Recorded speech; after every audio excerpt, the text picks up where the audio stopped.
You're in the right place at the right time, stretching from the distant spaceports of Black Spire and Mos Eisley all the way to the jewel of the core at Coruscant and the bright center of the galaxy, slamming into your hollow projector like a supercharged nanoparticle of coaxium. This is the Star Wars Unfiltered podcast. I'm your host, John. My co-host is Jason. And we are here to bring you your needed dose of Star Wars film, TV, book, comic, gaming, and collecting news. It is November 30th, 2020, and the worst year on record is nearly over. And as soon as it hits January 1st, I'm sure just like magic, all the bad stuff will disappear. Yeah, totally.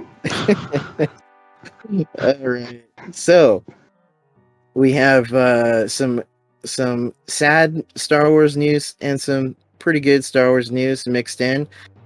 David Prowse has passed away, very sadly, and I hope it wasn't because he listened to our podcast episode a couple months ago. He just keeled over.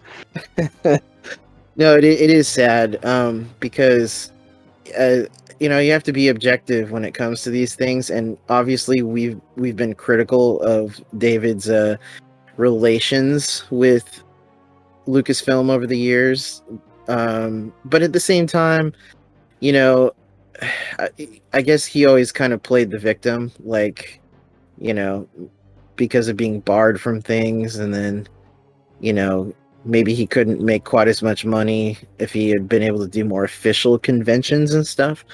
But I don't know, it's just one of those mixed things. But having said that, it's still very sad that someone of the Star Wars family, the original trilogy family, has passed. Yeah, not everybody gets along when making a movie, or even on the convention circuit and stuff. So, I mean, we have fun crapping on Prowse and his attitude toward the character of Darth Vader and his importance to the character, but he's still, it's still a bummer that he passed. Yeah, and he is still an icon as far as Star Wars. I mean, Darth Vader has always been the influence and amalgamation of different things. It was always, I feel like his is the least important because they could literally get anybody to physically portray Vader as long as they're strong and tall, as we've seen. However, it was always the combination of Ralph McQuarrie's armor design, Ben Burtt's sound effects, James Earl Jones doing the voice. But David Prowse is still part of that. Well, and certainly, classic trilogy. Certainly a big enough part that they kept him on for all three movies. Yes. Like there is something to be said for that. Yes, absolutely. He didn't just fill out the suit. No. He had the mannerisms down and all that stuff. Right. And he was on more movies than Gary Kurtz. That's true. So there you go. Because Return of the Jedi was produced by Howard Kazanjian, and I think Gary Kurtz by that point he went on to produce The Dark Crystal. I think that was his next thing after The Empire Strikes Back. But yeah, very sad that David Prowse passed away. Thoughts and prayers. Yeah. You're gonna change your profile pic to to David I'll Prowse. Change it. Put a little British flag on there. But yeah, moving on, we have a game room. We have some video game news briefly. Star Wars Squadrons did get a small update.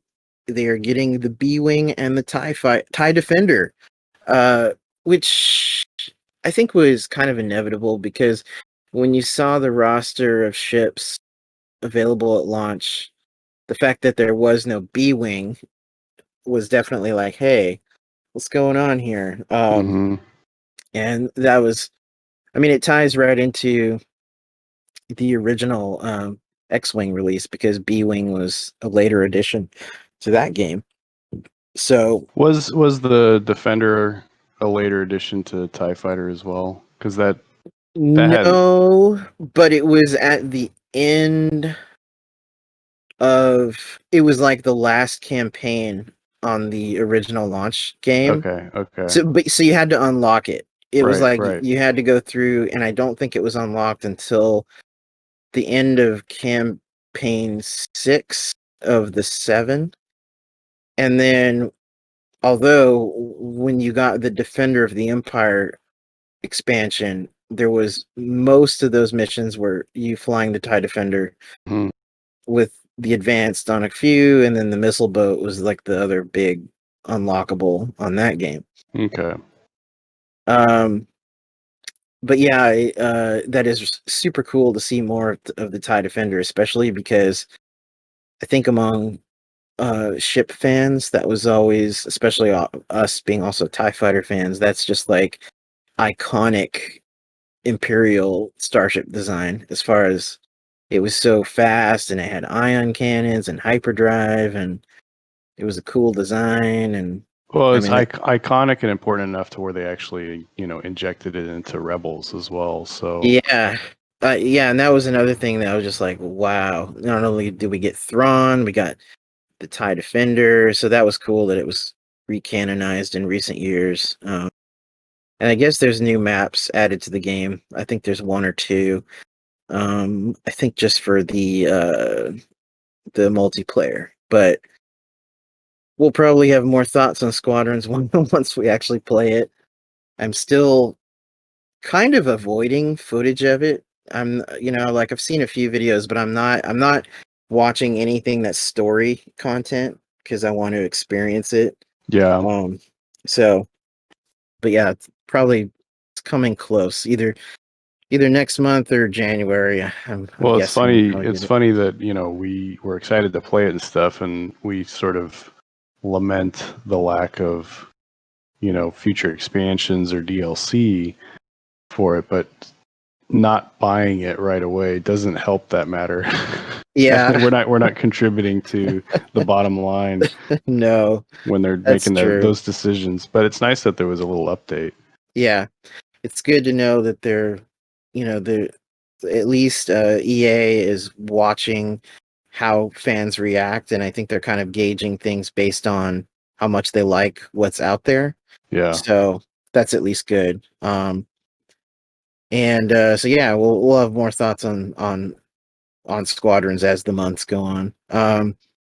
Wanted to quickly give our thoughts on the Lego Star Wars Holiday Special. What did you think? I thought it was all right.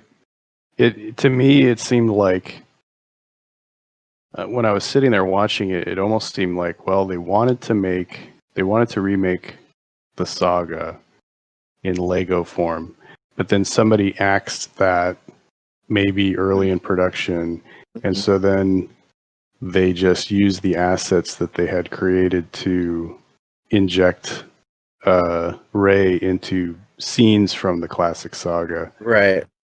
That's just what it seems. I'm sure that's not what happened. I'm sure I think you're right. That way. I think you're right. Also, and maybe also someone thought, well, we have all these Lego Star Wars games that have already recreated the saga, so maybe we don't want to repeat certain scenes or locations or something. I thought it was all right too. Like there was a few parts that I really thought were funny, and it was usually the Vader versus Vader kind of stuff. And Maul. Obviously we talked about Gimpy Maul. And like I think Nicole was like, is he breakdancing? Because it kind of looked like it.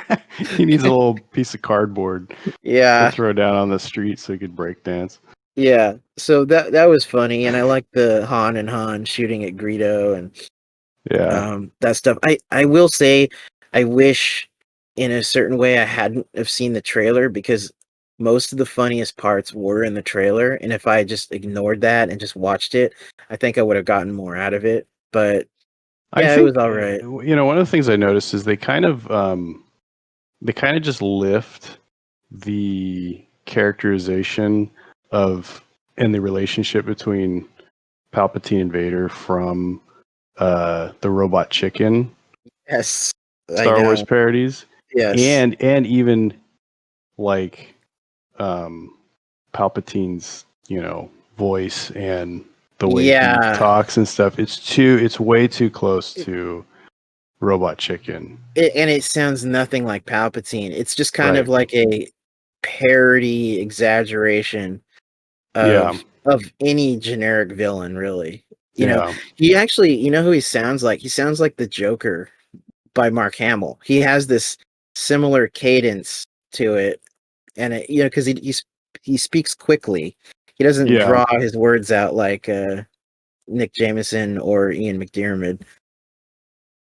We should have got Nick Jameson. I know. I was thinking that as I saw it, but yeah, I gotta look into what Nick Jameson is doing these days. I know he had been still acting here and there, doing bit parts on things, but I don't know. He must have.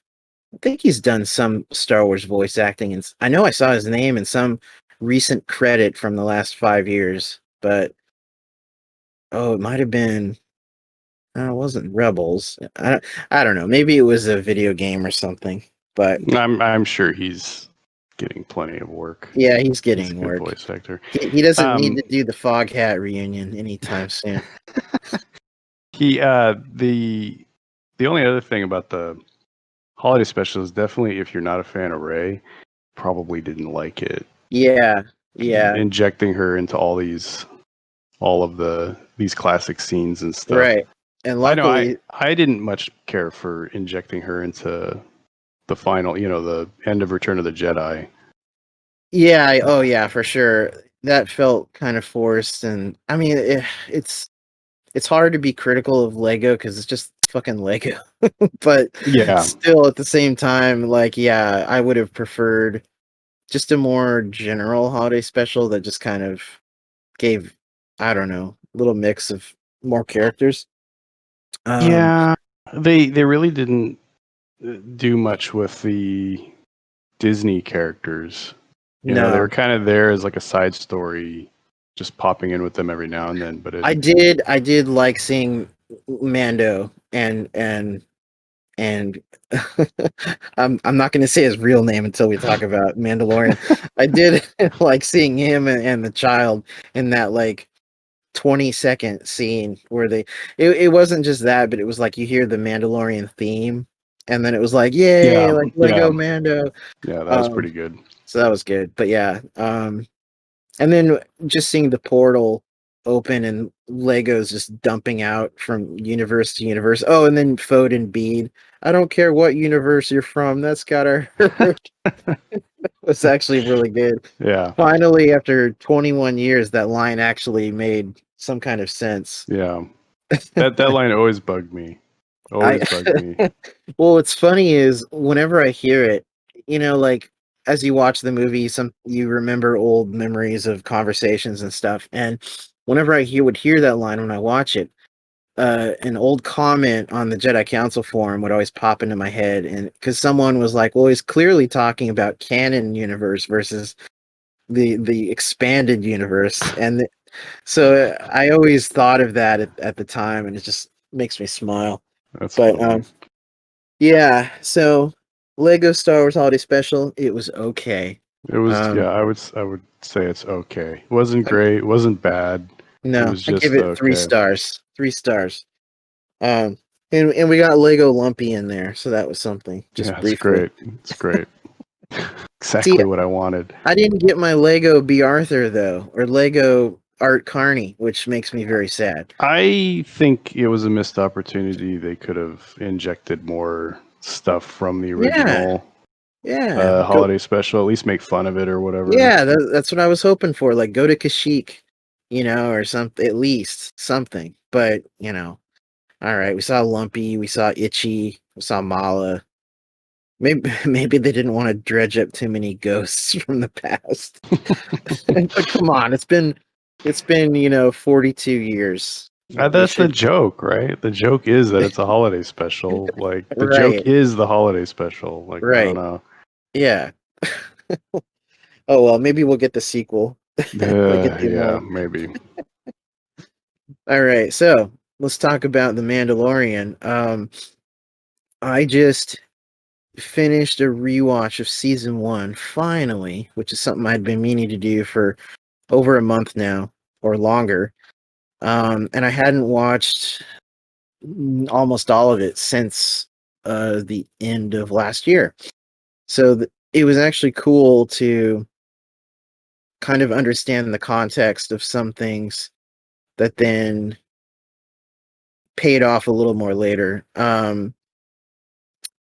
There was some things I didn't notice until I went back to season 1. For example, Carl Weathers' character of Grief has darker hair, darker facial hair in season 1. Mm-hmm. And then when we see him again in The Siege a couple weeks ago, his beard was totally gray. Yeah.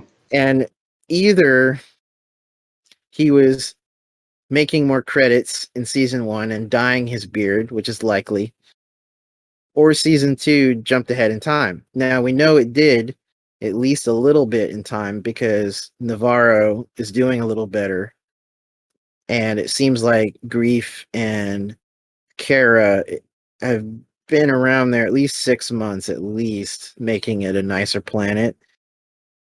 And I mean, it could have been a shorter time. And as far as I know, the timeline is still the same for season 2. It's still 5 years after Return of the Jedi. So I just figured Grief stopped dyeing his beard. That's the only thing I could think of. Yeah, I don't think it'd be stress. Yeah, So that quickly, like 6 months later, like it just goes full gray. right, yeah. It No, seems a little you're quick. probably right. It's an interesting little detail, though. I wonder if they thought about Yeah, that.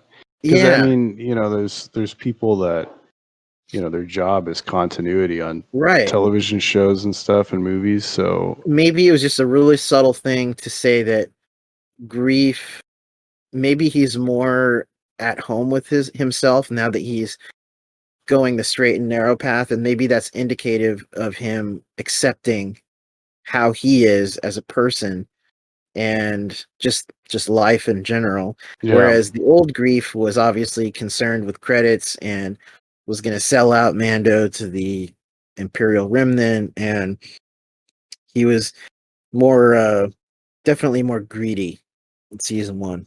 yeah. I really like Or, his character. I like how his speech too, like the yeah, way he talks. it's so Because proper. it's a little different, yeah, and it's It, proper. yeah, I really noticed that in those season 1 episodes. Yeah, he's just a great character, and I love his little. Come on, do the magic hand thing. Oh man, it's so good. It's just what a joy to have Carl Weathers now be part of the Star Wars universe I as a know, character. I know. There's We are so lucky. way more opportunity for other actors too. Hopefully, Right. And speaking of, let's just jump right ahead. Speaking of aliens and predator actors, let's talk about Michael Biehn in the last week's episode of The Jedi.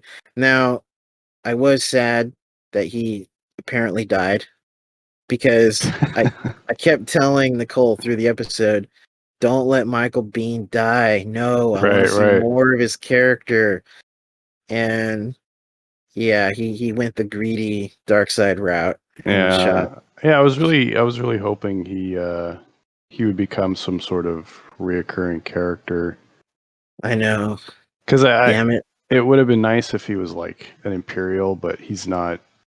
Like, I don't think in the Star Wars sense of like how Imperials are, he could do that because he's American accent and all that stuff. Yeah.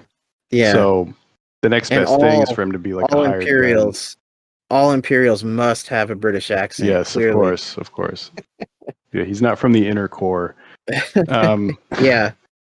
But yeah, it was kind of a bummer. I mean, at least we got a taste of being Yeah. in Star At Wars. least it was just cool to see him in there, and you know, maybe next season David Warner can come around. David Warner and John Rhys Davies. We They'll need show up together the dream team of all our favorite actors before they die, before please. they die. Yeah.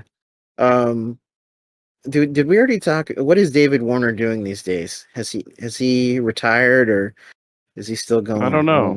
I'll have to look that up. Maybe he's gonna be in Tron 3. Yeah, that would be awesome, actually. Anyway, so this season of Mandalorian, I will say, it's more exciting. I mean, episode 2 of the season, that was filler, where they crashed on the ice planet and there's the spiders. That was that was filler right out of the gate. Like, as soon as the episode started and he crashed, I was like, and they were at first I thought that in the trailer, I almost thought they were going to what was going to be Starkiller Base, basically Ilum. And I don't know. People were thinking that when they saw the ice and everything, but no, it was filler, and I mean, it sets up other things and stuff, but that was the only so-so episode for me. I think everything else has been action-packed, and I don't know, it feels like they're taking more chances on cramming in more large action scenes, like the whole crate dragon thing in the first episode. I mean, that's like movie quality epicness, you know? And the effects were really good too. Yes, really, really good. I mean, there's been nothing. I don't know what else ILM is doing right now. So they probably have a lot of time to do that stuff. Yeah, who knows? And Timothy Oliphant was really good as Cobb Vanth. I enjoyed him. It was funny because I hadn't seen him in years, like literally since Go. And I know he's done all these things. He's been on, like, I think what was it, Supernatural, and I think he was on Deadwood. I don't know. He's just done a lot of series. Yeah. And people have been fans of his since then, but it's like, to me, he's the guy from Scream 2 and Go from the 90s. Yeah, for me it's Scream 2 and Die Hard 4. Oh, I never saw that one. Yeah, he was in Die Hard 4. That's right. Didn't he play the villain or something? Yeah, it's super forgettable. Die Hard 4 and 5 are just really forgettable trash. That's what I heard. But it was funny when he showed up. I think they purposely did it, but it's like, who's this goofy dude in the Mandalorian armor? Well, it's funny because I was thinking, I was like, man, it would have been really cool if Michael Biehn was Cobb Vanth. I actually thought that was the route it was going to go, actually. But seeing Tim in the armor, like, because he's really slight, right? Especially in that armor, he's skinny and slight. Yeah, and that's kind of how Jeremy Bulloch was in the armor back in Empire and Return of the Jedi. Like, he's not, like, Boba Fett's not really a big guy, so like that initial like shock of seeing somebody in that armor close to the same build as Jeremy Bulloch might have been what they were kind of going for, in addition to, like, wanting Timothy Oliphant to well, it was him. Funny when he took the helmet off and everything. I mean, it kind of took me a second to go, oh, that's Timothy, because like I said, I hadn't seen him in years in anything. But what I really noticed was he looks almost exactly like Eddie Van Halen about 5 years ago, because he had like the gray hair, he had the kind of the goatee and everything, and I was like, wow, he's really looking like Eddie. And that was when Eddie started looking okay again, right? Because there was a time when, like, Eddie was looking like right, yeah. No, this was like 2015 when they had done when he had done his last kind of appearances and stuff before just kind of quietly disappearing again. Rest in peace, Eddie Van Halen. But yeah, I know that was a great episode. It kind of really set the stage for the season, and I will say too, I'm 2 for 2 on being wrong about rumors, because Boba Fett did show up Mm-hmm. Not just Tamira, which I knew was confirmed, but Boba Fett did show up, and Ahsoka as with Rosario Dawson showed up. So I'm 2 for 2 on being wrong, and I will admit that. I mean, because to me it was still because there was no confirmation from Lucasfilm, and it was just kind of like we've seen these rumors before, and they've generally not panned out, or they're like very exaggerated. Right. And I just or thought, it's like misdirection. yeah, exactly. So I just thought until I get something more official, I'm gonna just take that with a grain of salt. And whatever, I don't regret thinking that, but yeah, I just thought, why would they announce these things so far in advance? But maybe it's like you said, as your theory, that they purposely let these things loose to gauge fan reaction. Yeah, I think that's a viable strategy for studios now. Yeah, Is to either inject rumors or let slip leaks just to yeah, see. Because the latest episode, well, we can get into that whenever we start talking about the latest episode. yeah. But We'll get into it I've got in a a theory about what the latest episode is. Okay, yeah, we'll get to that in just a moment. I do want to say it's kind of funny that who would have thought that movie studios would become the CIA, Yeah, pretty like much. Yeah, leaking things, misdirecting fans. yeah. Um, so okay, the second episode is basically filler. The third episode was the really good one with Bo-Katan. Mm-hmm. I think that's when things started picking up again. I still need to rewatch these last few because I just saw them the one time, but it was exciting to see more Mandalorian armor in live action, and especially the female Mandalorian armor because we had only seen that on Rebels and Clone Wars. Um, Yeah, the only bummer is then you get, in your social media feeds and stuff, you'll get posts about, you know, how sexist female armor is in games and in Star right, Wars with the right, Mandalorian because it and has to seemingly like show the breasts of the right, armor, yeah. and yeah, gosh, that's a whole discussion. Yeah, it's But yeah, what, it was cool seeing the armor and stuff, seeing more Mandalorians and seeing yeah, stuff from, you know, from the Clone Wars and Rebels come to yes, life. yeah, I think that's the theme of this season, really. And it helps justify that I binged and kept up with those shows in the last 5 years or 6 years Yeah, now. I guess I gotta go watch the Clone Wars. I did watch all of Rebels, but I still I don't haven't watched all remember. of Clone Wars. So you didn't get to any of the Mandalore stuff on Clone Wars. Not on Clone Wars, no. Okay. I think it must be, I think it starts around season 3. I Hmm. think maybe even the latter half of 2, I if I mean, remember. there was a fair amount of Mandalorian stuff in Rebels, Yeah. so Oh yeah, yeah. Um, I think if you were going to see one, I think Rebels kind of gives you more because it still has there's a whole arc, the whole arc where Sabine goes back to Mandalore and yeah, gets the dark saber and then gives it to Bo-Katan and that whole thing, which I'm sure we're going to see a conclusion of in the Mandalorian. I mean, they wouldn't have shown the dark saber at the end of last season if we weren't going to see more of it with Moff Gideon. yeah. Um, And speaking of that, I just remembered it was nice to get sort of a quick exposition explanation of like why Mando doesn't take his helmet off, like why they don't, and yeah. it's not something that like we're like, wow, that's weird. Like Well, why is it all of a sudden the issue?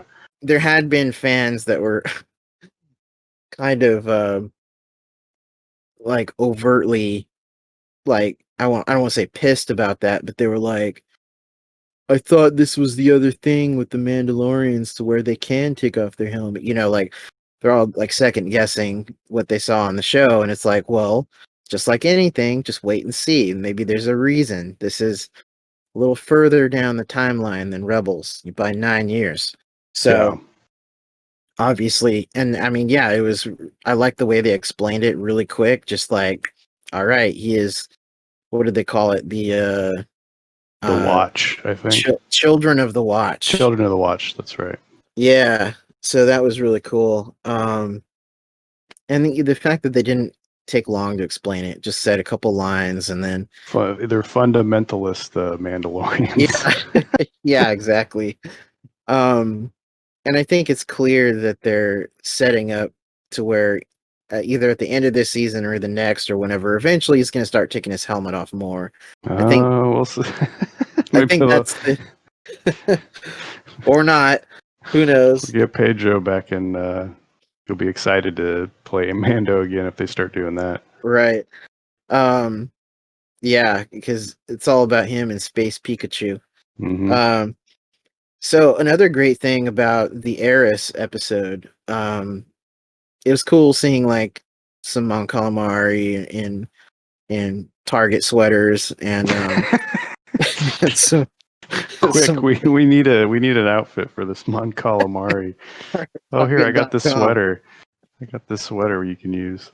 But yes, it was cool seeing them and some Quarren on a water planet, which I guess I didn't realize until later when I saw more info, but this was the same planet that we saw at the very beginning of Mandalorian season 1. That was the ice planet where he picked up that one bounty and then the walrus thing came out of the ice and tried. Oh, interesting. I guess it was the same planet. Which I forget the name of right now.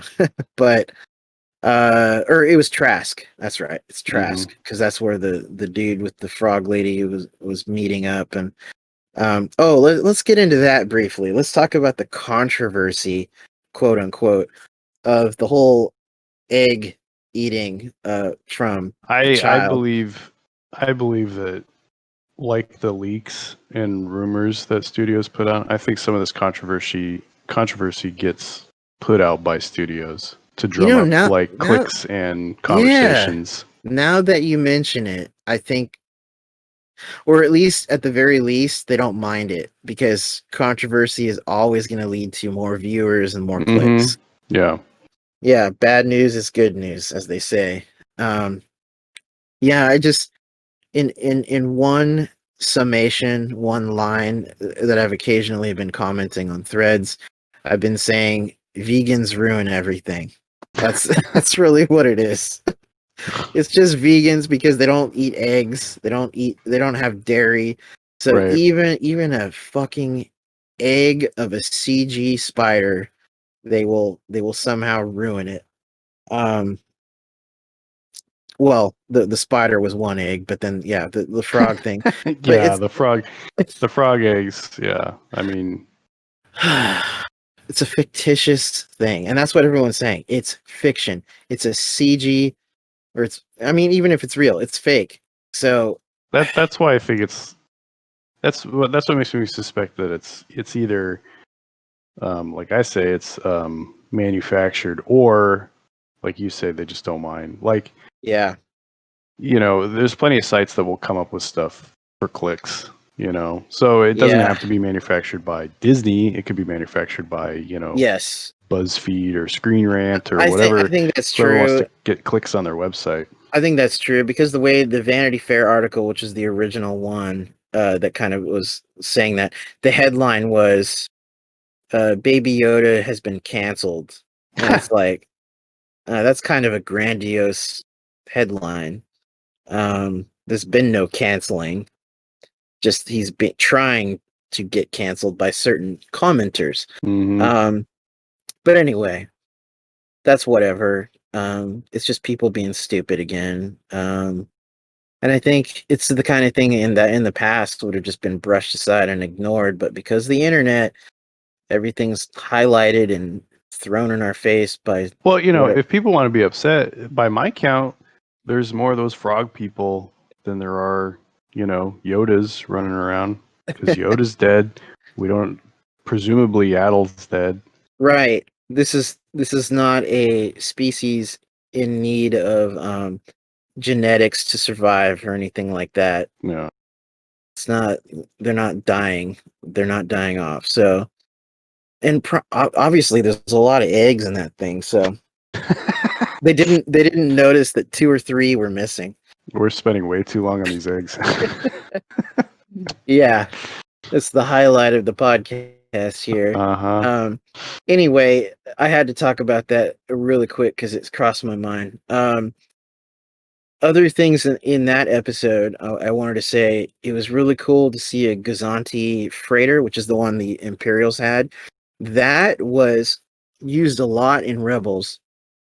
Yeah, I think it was used a tiny bit, maybe in Clone Wars. I know it was mostly a Rebels thing that the Empire had. They would have TIE fighters like on the wings attached, and then they would launch from there. But what's really interesting, and I didn't realize this until a couple years ago when I was looking up that freighter on Wikipedia, that the Gazanti freighter, I was like, okay, what's the original source on this? That is the freighter that flies over Mos Espa in the Phantom Menace when Qui-Gon and Padme and Jar Jar are walking into town, and you see that one go by in the back. And I was like, what's weird is, for years I thought, what is that freighter? Because it's kind of detailed. You can kind of see a good amount on it. And I guess, it's weird because like everything in Star Wars gets named pretty quickly. Yeah. With all the visual guides. And for some reason, they did not detail that was a Gazanti until like Rebels, that they gave it a name and a classification and all that. So it went unnamed in the Phantom Menace for like 14 years or 13 years or something. That's got to be a record. That's got to be a record for something that prominently seen. There's only a few other things in the movies where you see them really clearly and then they don't have a name. I can't think of any offhand, but it's just strange. And but now when I see the Phantom Menace, I'm like, oh yeah, okay, that is it. So it was cool to see that. And then the actor that played the Imperial, that's the commander of the ship, he's been in a lot of things. I was most familiar with him. I don't even know the actor's name. I'm terribly not well researched right here, but I was most familiar with him from Lost because he played the character they called the Man in Black, which was basically the smoke monster on the island who can turn into a smoke monster. And he was in season 6 of Lost. He's been in a lot of things. I know there was an Amazon Prime series where he was like a police investigator, where he was the main character. There was something. People were saying he was on Justice League, I guess, one of the DC live action series. So, or maybe it was Agents of Shield. Also, he's just been everywhere. It took me a second because he's in an Imperial uniform, and I'm like, why is that guy so familiar? Yeah. But that was cool. And then, just the battle with the Mandalorians versus the Stormtroopers. I mean, I'm a sucker for any blaster action. I mean, lightsabers, it's whatever. There's a lot of that, but it's just, because I'm kind of like tired of Force and Jedi lightsabers, stuff. Come on. I mean, I know what you mean. What you mean. Well, let me give you an example. This is something that's kind of, I've thought more of as I watched a lot of Clone Wars, especially the trope of the Jedi blocking blaster shots is so it's so overused especially in the CG animated series that becomes, there's no threat by it when it happens. It's just this background.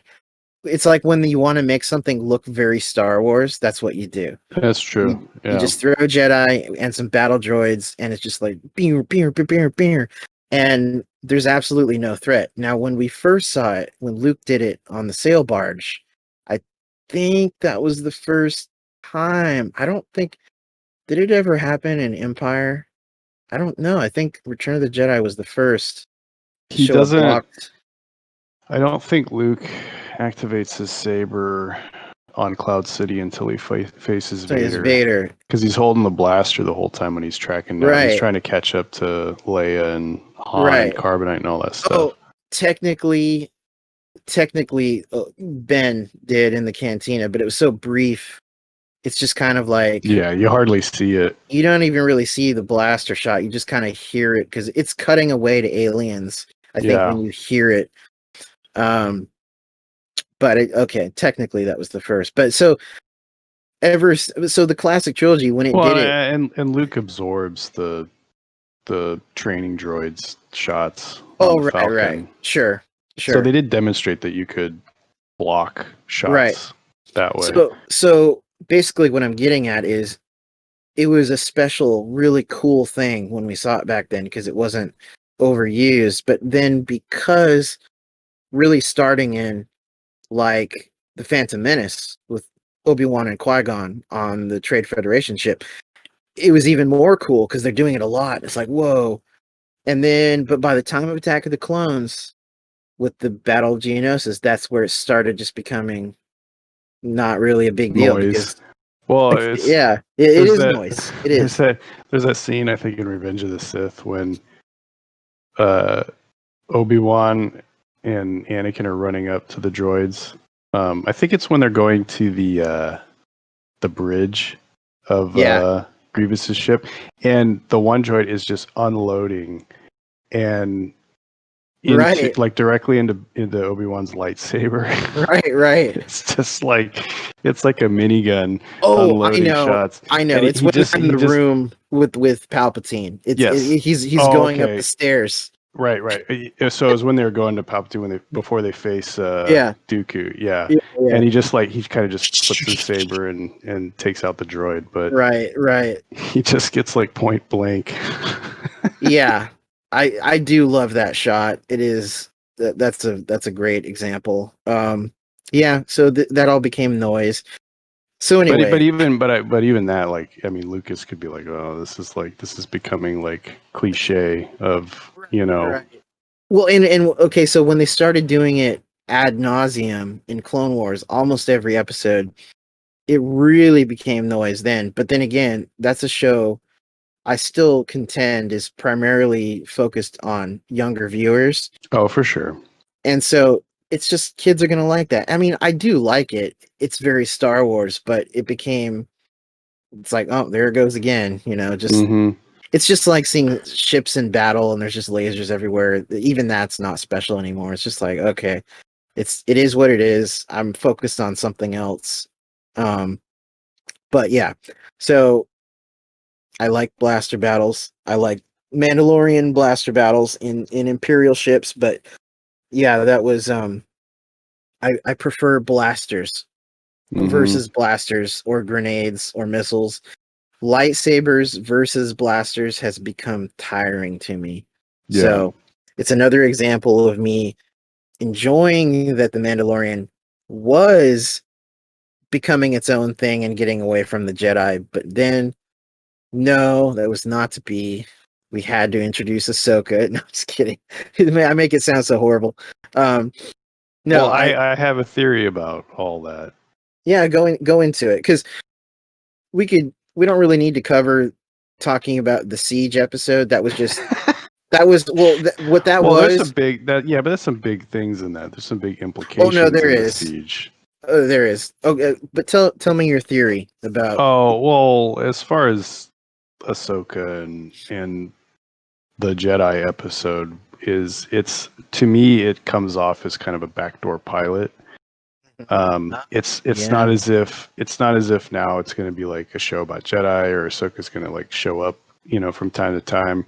I think that's a one and done thing. Yes. I don't think Thrawn's going to show up in this show. I think you're right. And I think it's either teasing for whatever the next animated series, if that's how they're going to go with Ahsoka and Ezra and Thrawn, or it's a backdoor pilot to possibly a live action continuation of that story. I think you're right on both counts, actually. Where they bring in a live action Ahsoka to gauge fan reaction, and it's like, okay, we can do this. We can do like live action Ahsoka, live action Ezra, live action Thrawn, and we'll just make it a new Disney Plus series or series of movies. I don't think it'd be series of movies, but it's within the realm of possibilities. Although with the way everything's going now, it's more likely to be like a Disney Plus vehicle. Yeah. To drive subscription to that service. I think you're right on all counts, and I think it's safe to say it seems like animation would be the primary place to tell the Thrawn Ezra story, if I had to guess, because there has been these rumors about a Rebels sequel series. I don't know how valid these rumors are or how much weight they hold, just that they are rumors.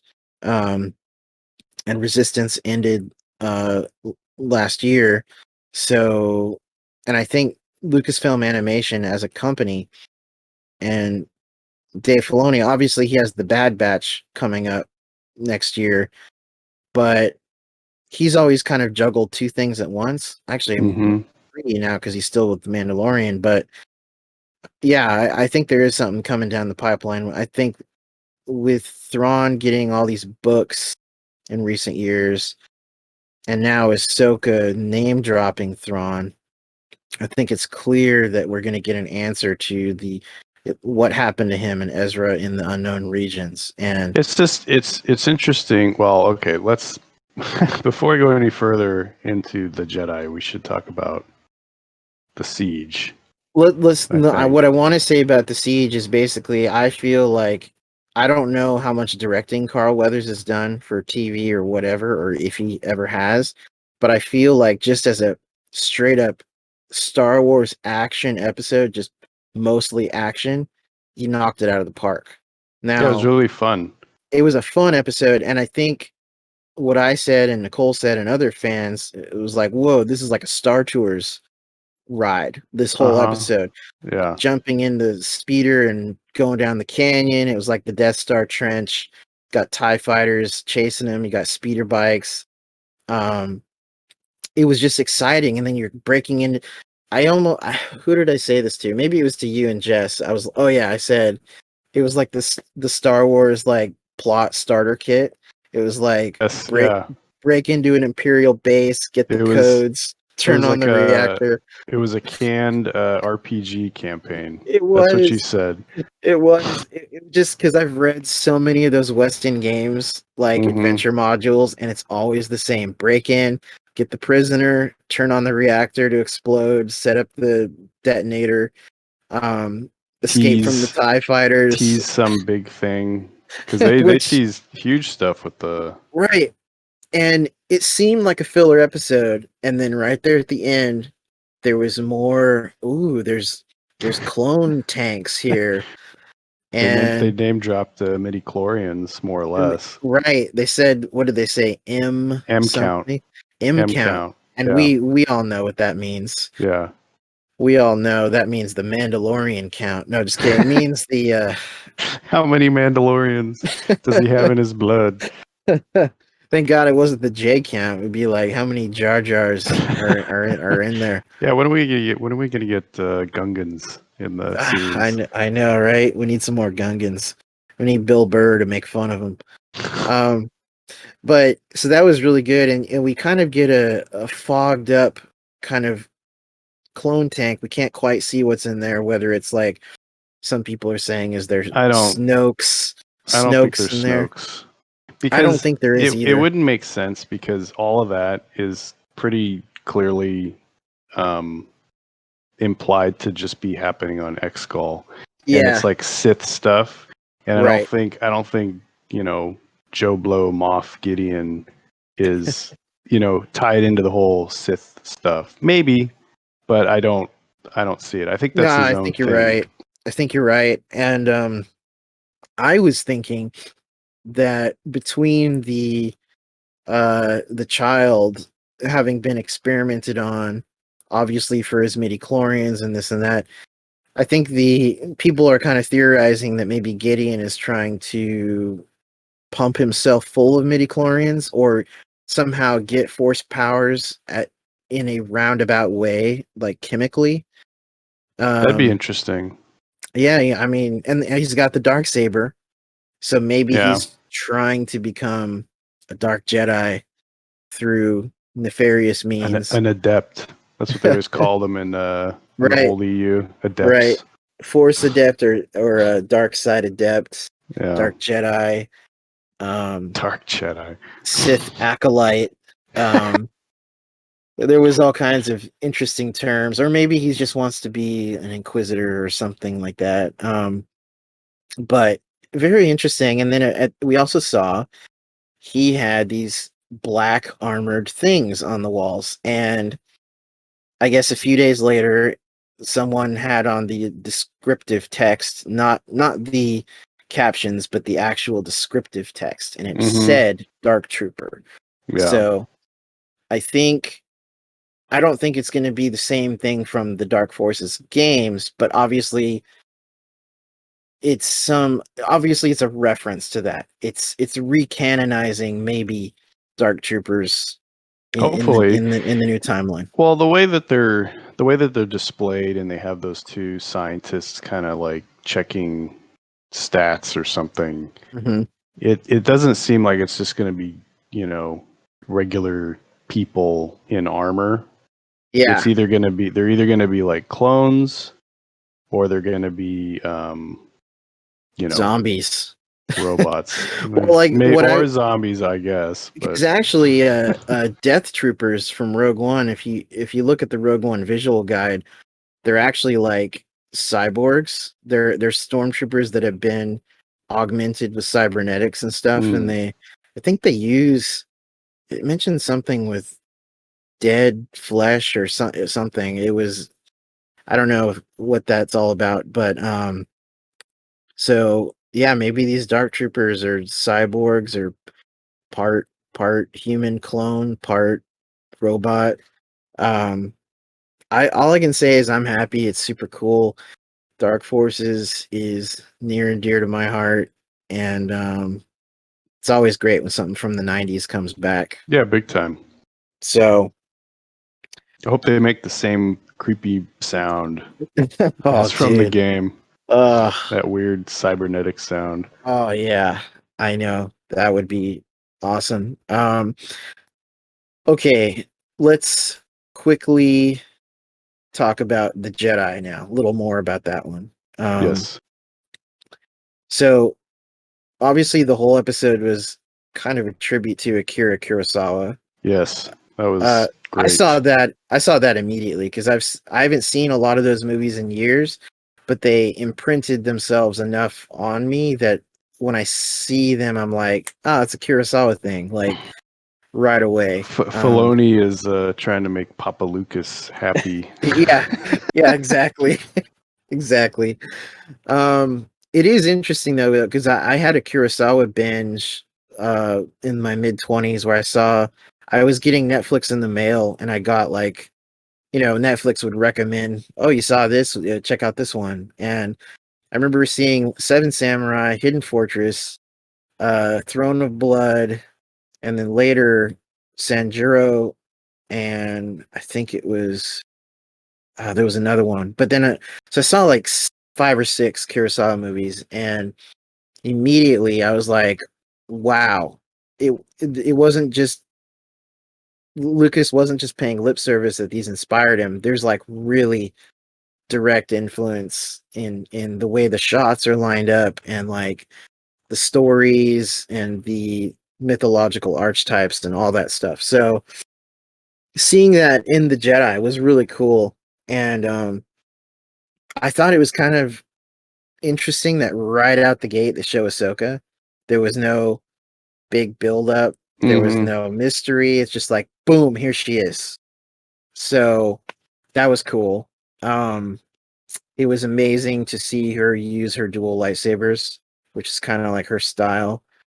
The effect was really good too, because I'm guessing for the most part they were like practical effects, at least as far as the lighting, I think. Yeah, I have no idea. And it was I like how she would kill a guy and then turn him off and disappear into the mist, and then kill another guy, turn him off. So you just see them like appear, disappear. Yeah. That but was like the cool. the lighting from them, I guess part of it is because they're like white, so it's like different than what we're used to. Right. But just the lighting from them was really good. So I wonder exactly how they did that effect. I guess she probably just had fluorescent lights from Home Depot or something, but you never know. You never know. I hope we get to find out more. I'm sure there'll be some behind the scenes at the end of the season, hopefully. I think we're probably going to get a season 2 of Disney Gallery, probably on The Mandalorian. I think that's the kind of what they were going for on hinting things. I think Rosario Dawson was great as Ahsoka. I had a lot of trepidation about seeing a live action character that people are so familiar with for 12 years now, since the Clone Wars movie when she was introduced. Also because Ashley Eckstein has become so synonymous with Ahsoka doing the voice for Clone Wars and Rebels. So I was just unsure about seeing her in live action and another actress playing her. But I think they knocked it out of the park. I really got to say, the makeup looked great. It looked like Ahsoka. It was just, that was Ahsoka. And the character was spot on because you had Dave Filoni directly involved. He directed the episode. I don't have any complaints as far as how it was depicted. So no, it was great. I think that I don't think you could have cast her better for live action. Yeah, it was really good. And I mean, I knew that if it was going to be Rosario Dawson, I figured it would be good. I didn't think like, oh, not Rosario. It was, not anything like that. I think I was just unsure because of the live action aspect. It was just like, oh man. Well, and it's for a lot of people, who grew up with the Clone Wars and Rebels and stuff. She is kind of the embodiment of Star Wars for them. Yes, for a lot of people. So obviously for us, it's like, yeah, whatever. It's just another character. But and then but then there's like people like me, or our generation. They'll get booty blasted at Luke, how Luke is depicted, lately and stuff. And so I get it, and obviously they didn't have to recast Luke or anything, but they didn't have to change who was doing the character or the voice or anything. But I could see how a lot of people would be apprehensive about a big change like that. Yeah. I'll just briefly mention my experience with Ahsoka because I've posted about it and I've talked about it with you a little bit, but just for the sake of the podcast, when she was announced as being Anakin's Padawan for the Clone Wars movie, which I didn't even see until 2011. That movie was coming out at the nadir of my Star Wars fandom, where I was in my break period of 10 years, and it was just 3 years after Sith, and I was like, I wasn't reading the books anymore, and I was taking a long break. But I knew the movie was coming out. I had no interest in seeing it. I saw the designs, very stylized look, and I was like, oh, I'll see it. I'll see it eventually, someday. And then Ahsoka was announced. Yeah, Anakin has a Padawan. I was like, what? Where did that come from? Like, he never had a Padawan. Like, there's been these Clone Wars books and everything that kind of already filled in those 3 years. But like, when did he have a Padawan? Like for a couple days, and then she died, and then obviously they had to rejigger the timeline even before the EU got rebooted. They had to rejigger some stuff, and they were like, we're gonna fix it, and they actually never did quite, but they kind of did with the Star Wars Essential Guide to what is it? I don't know my book nearby. I think it was like the Essential Reader's Guide. That was it. Basically, they were cramming all the old Clone Wars books into the first couple months of the Clone Wars, saying these happened here because then when Anakin is a knight, he's knighted in one of those books, I guess. So then the other 2 years of the Clone Wars, or 2.5 years, that's when the series mostly happens, and that's when he has Ahsoka. But I was still thinking, she's just going to be dead when the Jedi Purge happens. Why should I care about this character? And then on top of that, when I finally saw the Clone Wars movie, I'm like, oh, she's kind of snarky and bratty. No wonder they made her like for teenagers or young girls. Like, this is how they are, you know? So I was just very cynical about Ahsoka. But, and I'm sure you'll experience this more as when you finish Clone Wars and what you've seen, perhaps. But as you watch the entirety of the Clone Wars and the show gets better and better, and the depiction of Ahsoka not only gets better, but she becomes wiser and she actually learns from her mistakes and she grows with Anakin, and they have this great relationship through the series, which then was expanded a little bit in Rebels on their brief duel they had on Malachor. And she won me over. I went from actively disliking Ahsoka, basically everything about her, to actually thinking she is an iconic Star Wars character worthy of being part of the movie characters. Right. Because she actually, and there's a lot of reasons for that. It's the fact that George Lucas was involved in her creation. Yeah, that lends some legitimacy. Very much, very much. He was the one that said, I want to give Anakin this Padawan. And there was a reason for that. And the fact that Dave Filoni took that torch and carried it through Clone Wars into Rebels and now Mandalorian, that essence of Lucas is in there in the character.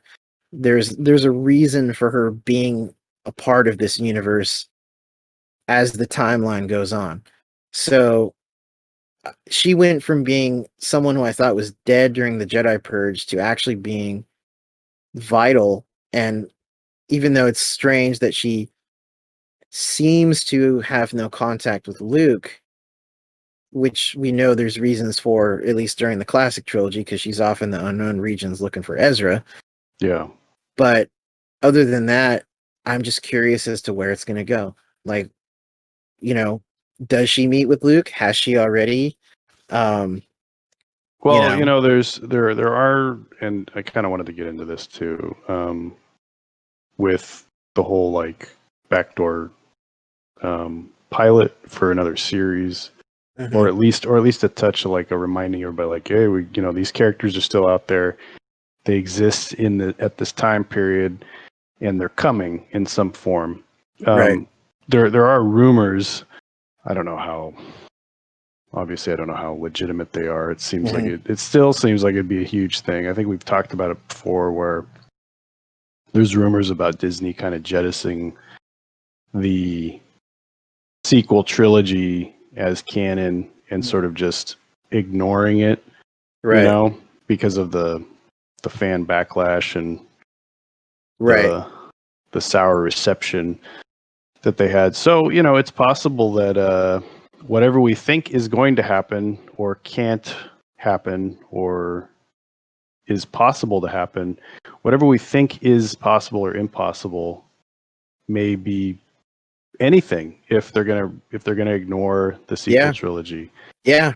And the other thought that I've been having with the Thrawn name drop is, are we getting a rebooting of the Thrawn trilogy from possibly another point of view, from the Mandalorian's point of view? Maybe the same key battles of Thrawn versus the New Republic. Yeah, because there are elements. I mean, clones. What are they? Yeah, Sparty cloning cylinders. And it takes place. The show takes place in the same year as the Legends Timeline Thrawn trilogy. Yeah. So you got clones. You got Thrawn. So there could be some elements from that trilogy that make it into the canon. Yeah. Now, it seems this is the thing. If Thrawn shows up pre-sequel trilogy, and there's clones and like Jedi stuff going on, I don't know how you would explain an absence of Luke being involved, and Leia for that matter, because she's a Jedi at that point. Right. I don't know. I don't know if they would just recast that, if they would just be mentioned. I don't know. Who knows? Or just a brief scene with the CG Luke and Leia or whoever. I mean, they could potentially do that. Yeah, I think I guess it brief. depends. Yeah, if it's a cartoon, if it's in like a animated form, that'd be way easier. It's a heck of a lot easier to do that. Actually, now that I think about it, I always thought the idea of an animated Thrawn trilogy would be awesome. Oh, it'd be great. I just, for some reason, that appeals to me more than actually seeing it in live action. Now, it'd be kind of weird. I mean, they're kind of setting up Gideon as like a pretty major villain for Mandalorian, for Jin. Yeah. So, of course, he could just die. I mean, Thrawn showing up doesn't hinge on Gideon's existence. That's sort of, he's just the vehicle to tease what's coming or whatever. Right.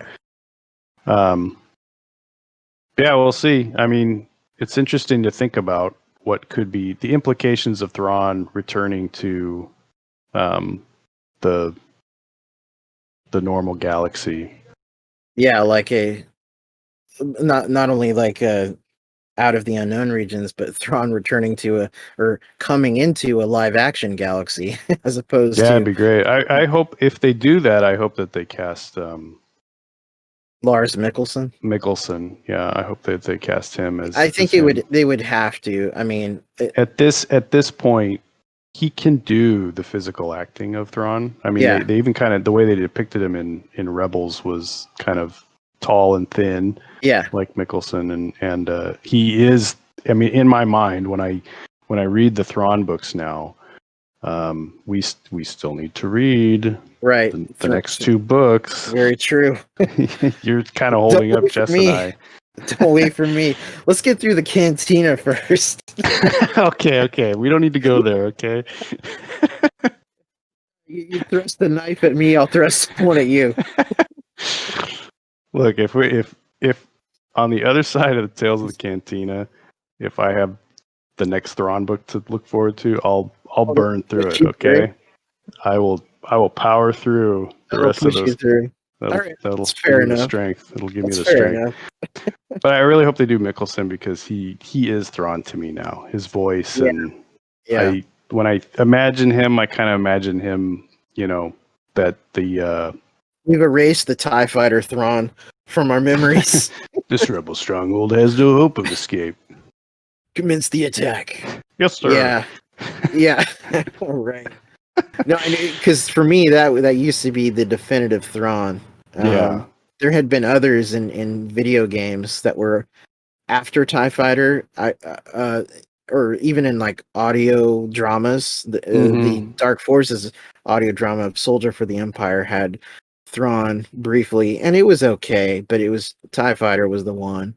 And I guess the other thing too, it's possible that it could be post Thrawn could be post sequels.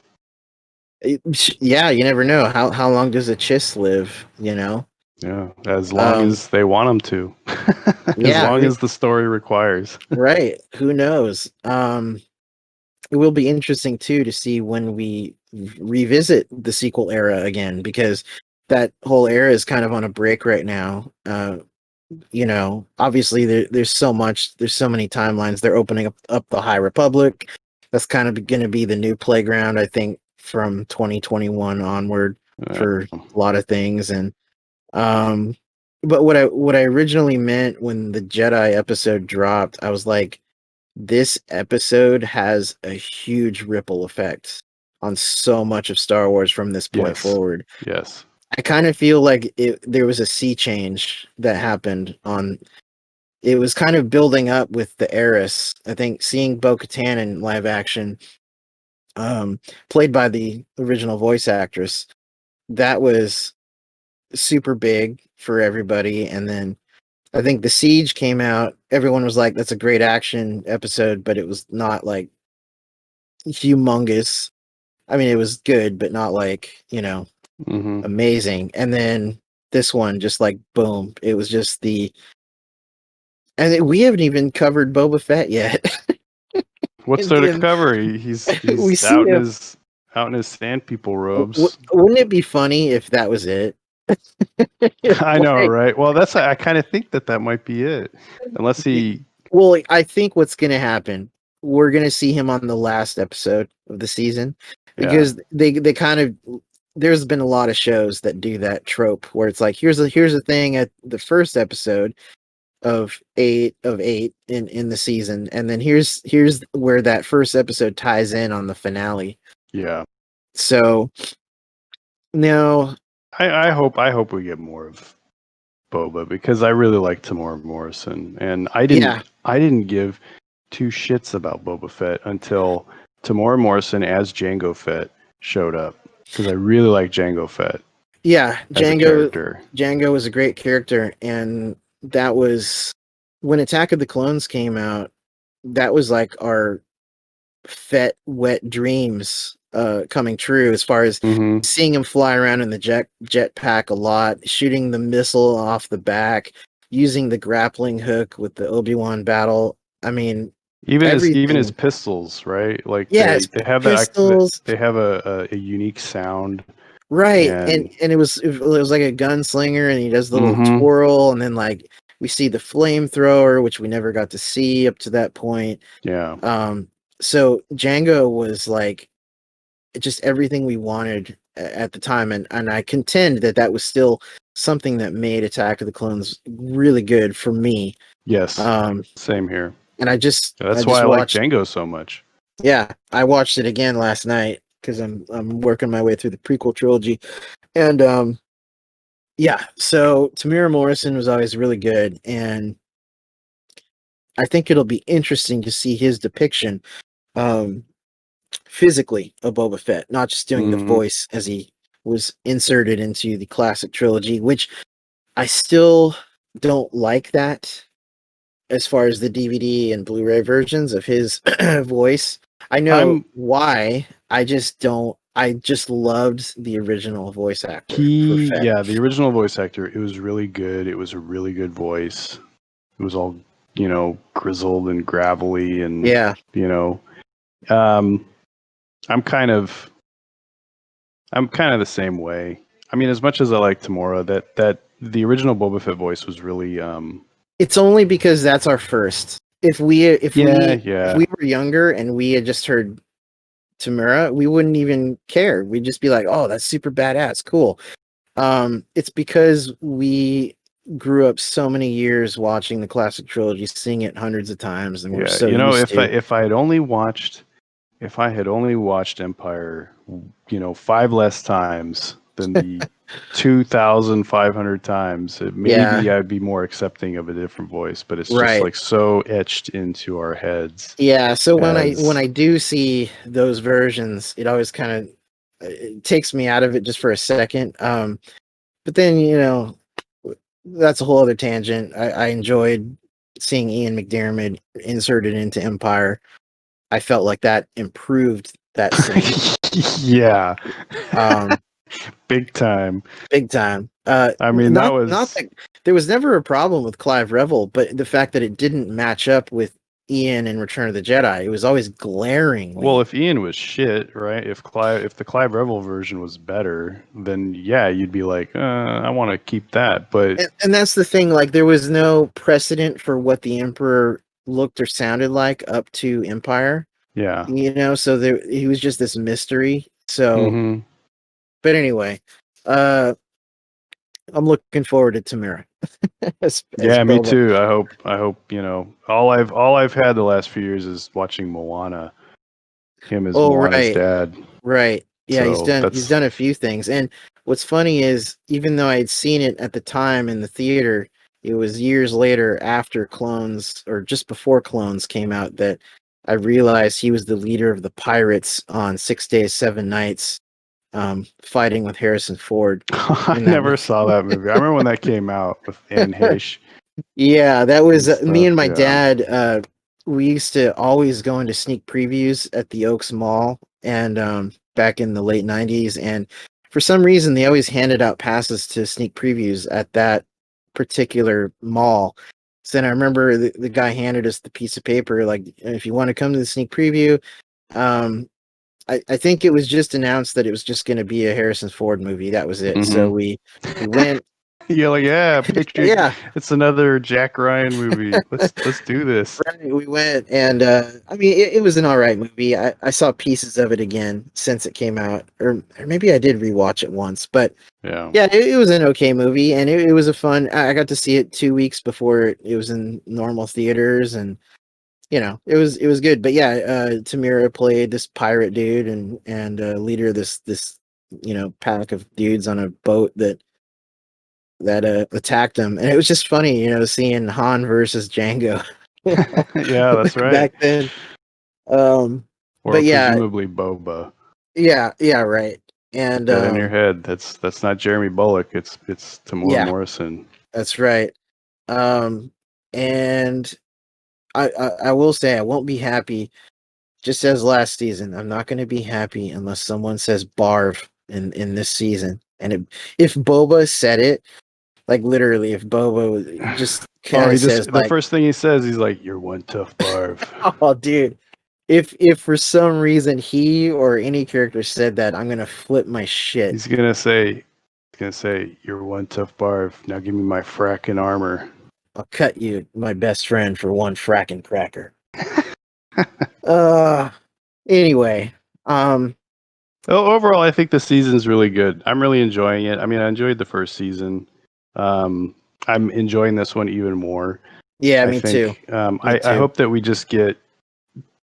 I don't think we will fall into the Jedi trap and everything's going to be about the Force and stuff. Even though we're going to Tython or whatever, I think it'll sort of touch on what Grogu needs to do. We didn't even get to that. Let's briefly talk about before we wrap up this episode. Let's talk about Grogu's name drop. I was just kind of like, whoa, he just got a name. I like it. It didn't really, but there was at least actually, it wasn't a Y name. It's it not wasn't like a Y. Yodel or whatever. Right? Yeah, Yaddle, and yeah. I do wonder though. Is he Yaddle's child? Hey, on the timeline, if you go back 50 years, Yaddle is there during that time period as a Jedi Council member. Yoda is obviously there. Yeah. It all aligns, and it's not like Yoda and Yaddle wouldn't know about him, even as a youngling. I mean, he's one of their species. I could see him being Yaddle's child, not necessarily Yoda and Yaddle's child. Like maybe it is Yoda and Yaddle. You know what? That went from being a joke to now me actually wondering would they change Yoda's character that much? I don't think they would. I don't think they would imply Yoda having sex, because that's what that would imply. I guess that they would go that route. It would have to. I think it would just be. It's just maybe. Hopefully, I hope that it's Yaddle's kid, right? And maybe Yaddle got cut down or something, and she was trying to hide Grogu, and Grogu, escaped, or Yaddle escaped and died somehow, and left. I hope they explain it. I mean, the name drop is kind of like, well, he, it can't be this big secret thing. Like, kid's got to have a name, right? So it's just kind of funny when you finally learn something that has kind of been anticipated. Yeah. It was an interesting. Not that it was hyped. It was never hyped that he has a name. No, it was just kind of matter of fact, like, oh yeah, his name's Grogu. And I think Jon Favreau said last year, he said he does have a name. And because I think Bob Iger said Baby Yoda. He was saying that in meetings stuff, and then John gave Iger crap about it. And he said he's the child, but he does have a name. Yeah. So they've known. I mean, of course they knew. But it'll be exciting to get more backstory on him and stuff. Yeah, and it was pretty cool that we got those little tidbits. Hey, maybe when we go to the Jedi Temple, we'll get flashbacks. I know, right? And speaking of Tython, that's a fairly big Easter egg in itself, because even though it had already been recanonized a little bit in, I think, some game books or reference guides as existing in the Legends continuity, that was the original planet that was the source of the Jedi. Not Octo. Although it's cool that those other alternate Jedi starting locations like Ossus from Tales of the Jedi and Dark Empire, those are still in canon as being important sacred spots for the Jedi Order. But Tython is pretty big. I mean, it was extensively shown in Dawn of the Jedi, that was supposed to be the start of a new series before the Legends reboot, but it was there was a novel, Dawn of the Jedi. It was the primary location in that book, which I just read a few years ago. And then I think it originally came from Knights of the Old Republic, because I think in the game or as part of the lore, you learn about the backstory of where the Jedi came from. So it'll be interesting to see what they do with it. And I just thought that was a really cool. I mean, that's not on the level of the Thrawn name drop, but when I heard it, I was like, whoa, Tython. I mean, I'm just glad I read Dawn of the Jedi a few years ago. It's still kind of fresh in my memory. It was a good book. We only got 3 episodes left in this season, I think. And so they got a lot of stuff. Obviously, there's going to be a lot of stuff teased for season 3. A lot of stuff will be left unresolved for season 3. But I'm really looking forward to the rest of the season and season 3. Like they're just upping the ante here every episode, every season. Anyway, I think that's a good discussion for the Mandalorian up to the halfway point of or past the halfway point of season 2. So we'll probably talk about more on the next episode, and any remaining thoughts we'll have, we'll pull them all together on that, and then we still have next episode. Probably we'll do part 2 of our Bantam era book discussion, which has been a little bit overdue. We were going to do that this one, but then there's been so much Mandalorian ripple effect. We had to cover this. And as soon as I agree to the next Thrawn book and Jason finishes Tales from the Mos Eisley Cantina, we will have our Tales from the Cantina anniversary retrospective also. Yes. It is coming. Eagerly anticipated, I'm sure. Absolutely. So anyway, that wraps it up for this episode. Remember to reach us on the Facebook page, Star Wars Unfiltered, and we have the YouTube channel. Just search that term. We are at Star Wars Unfiltered at yahoo.com, and also on Instagram.